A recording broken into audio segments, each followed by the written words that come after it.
मुझे क्षमा कर दीजिए। क्षमा मांग के हमें लज्जित मत कीजिए। हम भी आपको पहचान नहीं पाए थे, इसलिए हम भी आपसे क्षमा की याचना करते हैं।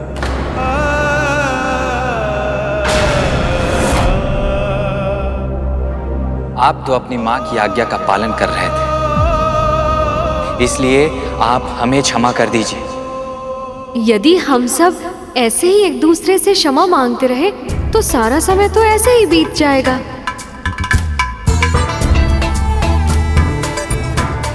है ना माँ?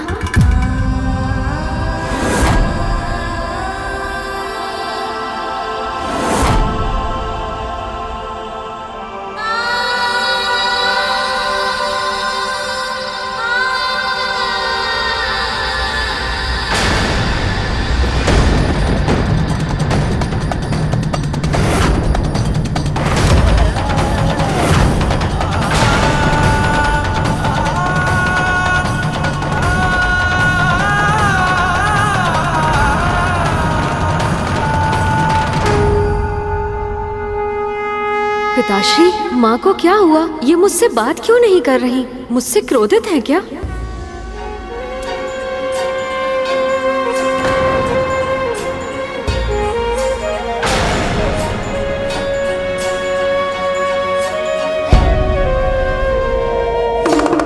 पुत्र, इससे पहले तुम अपनी माँ से मिलने जाओ, मैं तुम्हें कुछ दिखाना चाहता हूं। आओ मेरे संग।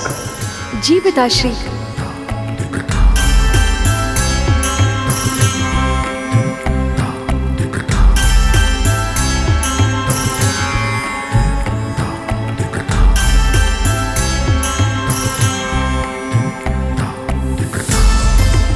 पुत्र, इससे पहले कि तुम अपनी माँ से कुछ कहो, एक बार अपना नया स्वरूप देख लो। नया स्वरूप?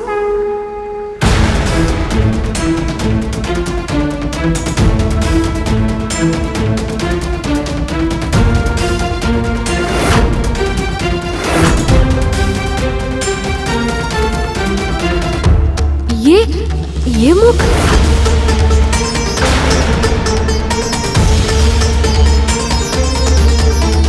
पिताश्री, मैं समझ गया।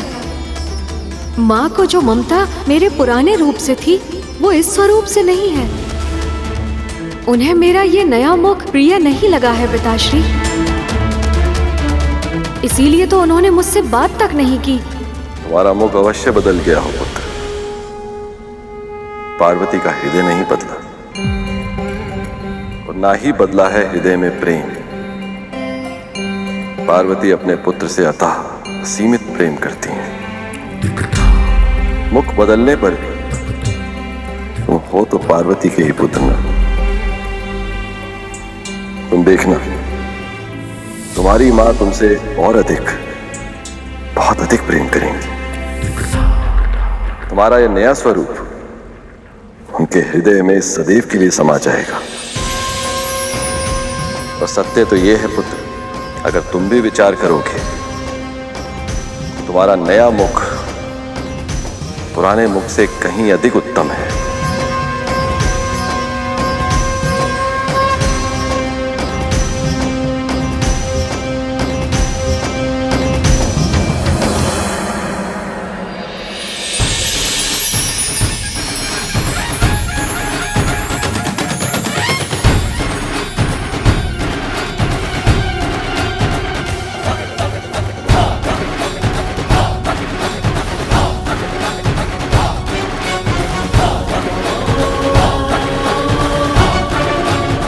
पिताश्री, मैं माँ से मिलने जाऊं? अवश्य।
मेरा पुत्र, पुत्र।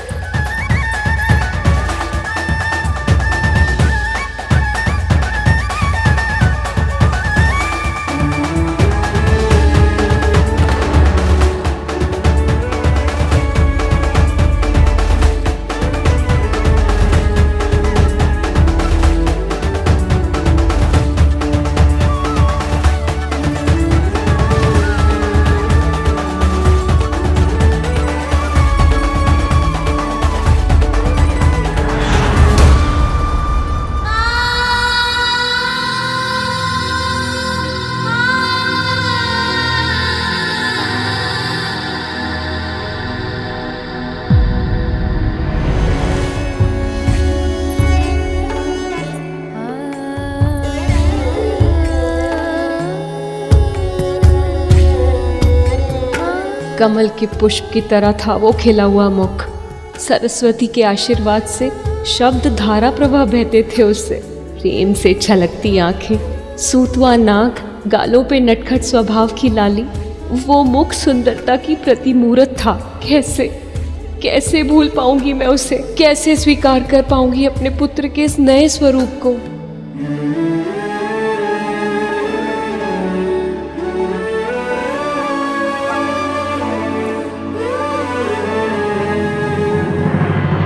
माँ कहाँ है?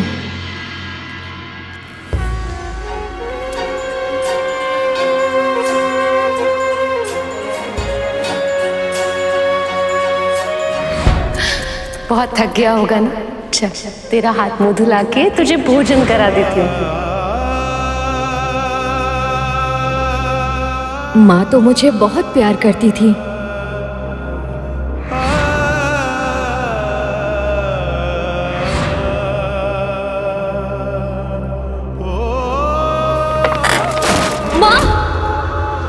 मेरा पुत्र,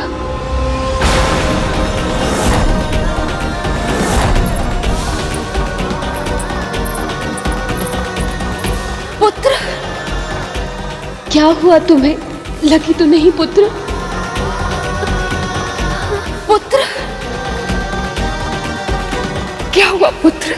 तुझे चोट तो नहीं आई?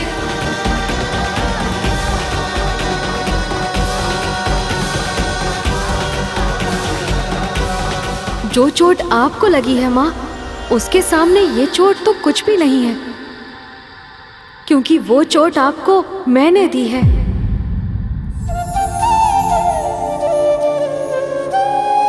आपने मुझे इतना सुंदर मुख दिया था और अपनी उद्दंडता से मैंने उसे खो दिया।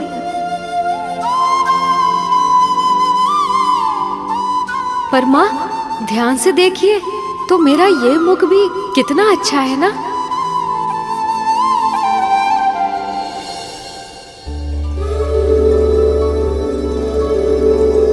मेरे इस रूप के कान कितने बड़े हैं। ये प्रतीक है अधिक सुनने के। और मेरा मुख देखिए, इस पर सूंड का पहरा है।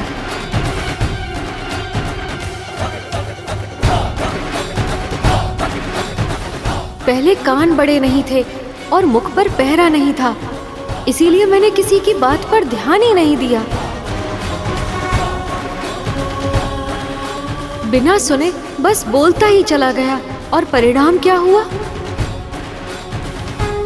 पिताश्री और अन्य सभी को अपने साथ युद्ध के लिए विवश कर दिया मैंने और अपना पुराना शीश गवा दिया।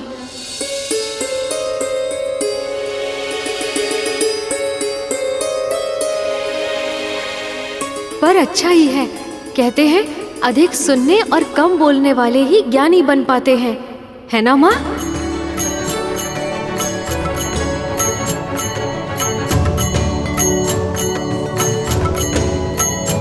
और हाँ, जो एकाग्रता और सूक्ष्मता से किसी वस्तु को देखे वही उसे सही ढंग से समझ पाता है।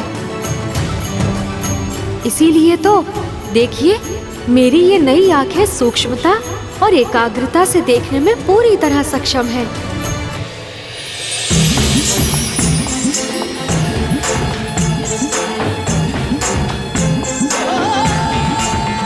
यदि मैंने इन गुणों का प्रयोग पहले किया होता तो मैं पिताश्री और अन्य सभी देवताओं को पहचान जाता और युद्ध होता ही नहीं।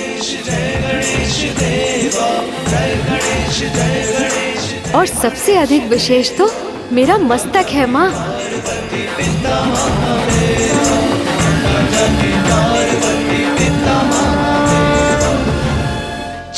बुद्धिमत्ता का प्रतीक और ऐश्वर्य का भी,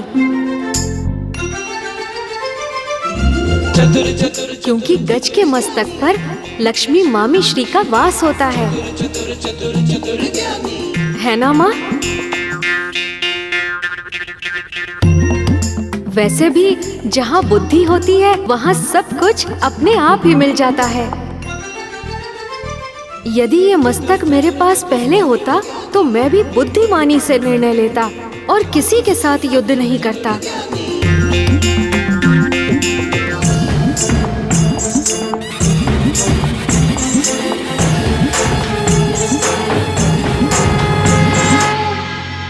आप तो अब तक मौन है, बोलिए ना माँ, मेरा ये रूप सचमुच अच्छा है ना?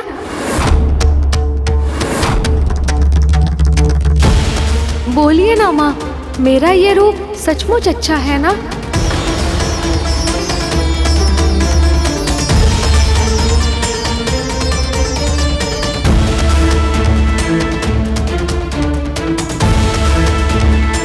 मेरा पुत्र। हाँ माँ, मैं आपका ही पुत्र हूँ, आपके हृदय से जन्मा हूँ।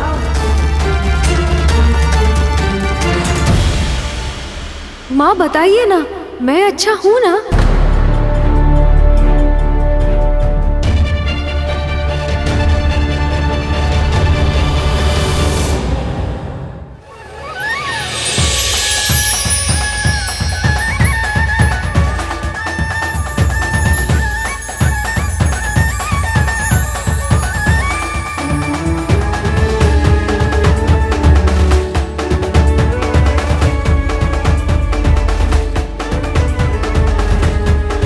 पुत्र,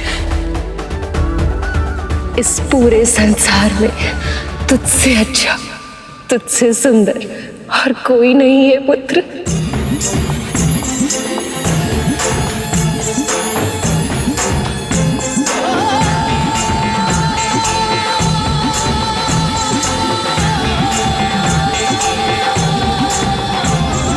जय गणेश जय गणेश जय गणेश देवा, जय गणेश जय गणेश जय गणेश देवा।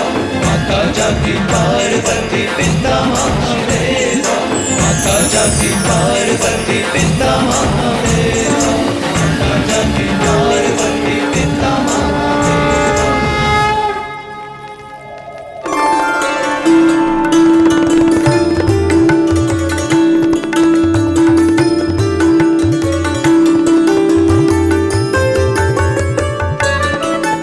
इस संसार की हर माँ के लिए अपना पुत्र सबसे अधिक प्रिय होता है, और उसके बाद जो उसके हृदय को भाता है वो है उसके पुत्र का नाम।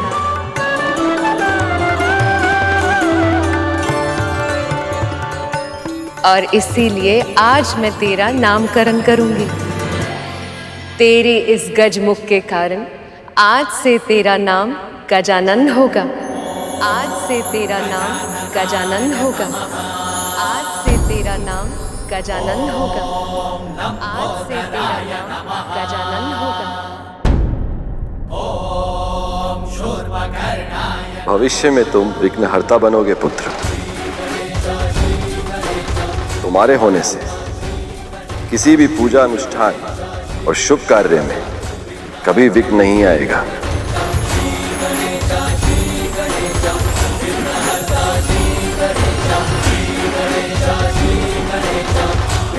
मेरे छोटे भाई,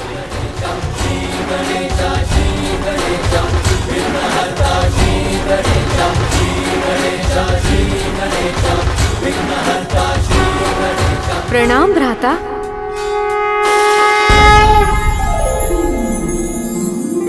तुम्हें देखते ही जैसे मुझे सुख मिला है ना, वैसे ही सभी के लिए तुम दुख हरता और सुख करता बनोगे।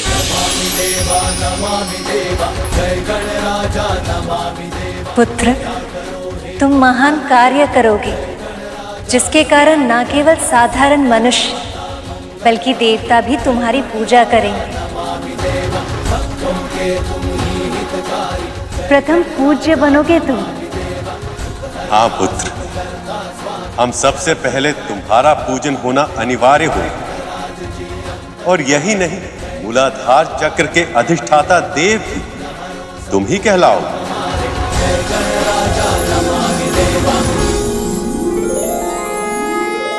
आपका तेज और प्रताप 10 दिशाओं में व्याप्त होगा। जो आपको पूजेंगे उनकी सारी मनोकामनाएं पूरी होंगी। कितना सौभाग्यवान हूँ मैं कि मुझे आप सभी का आशीर्वाद मिला है। पर जिनके कारण मुझे ये नया स्वरूप मिला, बस उन्हीं का आशीर्वाद नहीं मिला मुझे।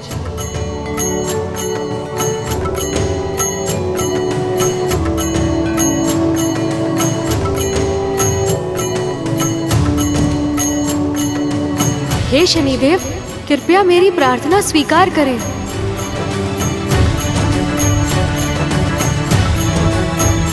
कृपया मुझे दर्शन दें।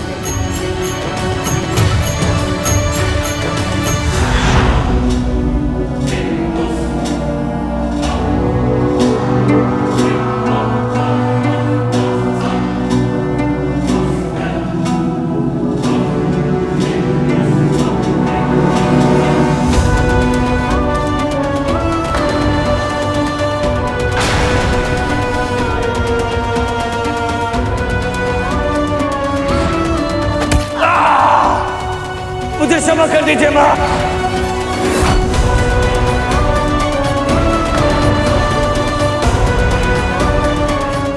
मेरा धन्यवाद स्वीकार कीजिए शनिदेव। यदि आपकी दृष्टि मुझ पर नहीं पड़ती तो मेरा अहंकार कभी समाप्त नहीं होता और मुझे ये स्वरूप भी नहीं मिलता। मैं पूरे हृदय से आपका आभारी हूँ देव। जो हुआ उसे देव योग कहिए या मेरी नियति, परंतु इन सब के कारण माँ को बहुत कष्ट उठाना पड़ा। मुझे ये दुख सदैव रहेगा गजानन।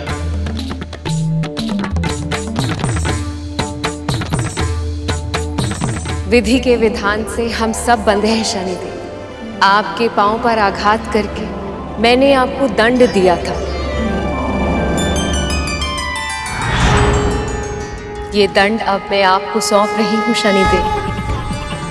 इस दंड के रूप में मेरी शक्ति सदैव आपके साथ रहेगी शनिदेव।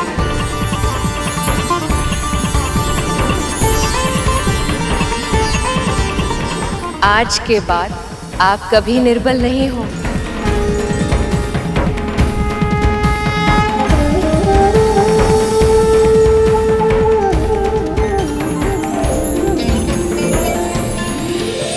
माँ, श्री गणेश विघ्नहर्ता श्री गणेश, श्री गणेश श्री गणेश विघ्नहर्ता श्री गणेश, श्री गणेश श्री गणेश विघ्नहर्ता श्री गणेश, श्री गणेश श्री गणेश विघ्नहर्ता श्री गणेश।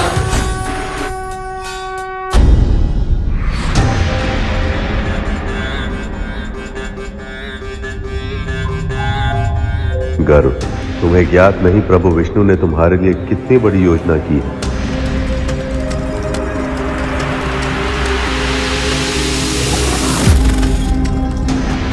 तुम्हारे जीवन की सबसे बड़ी परीक्षा अब आरंभ होगी।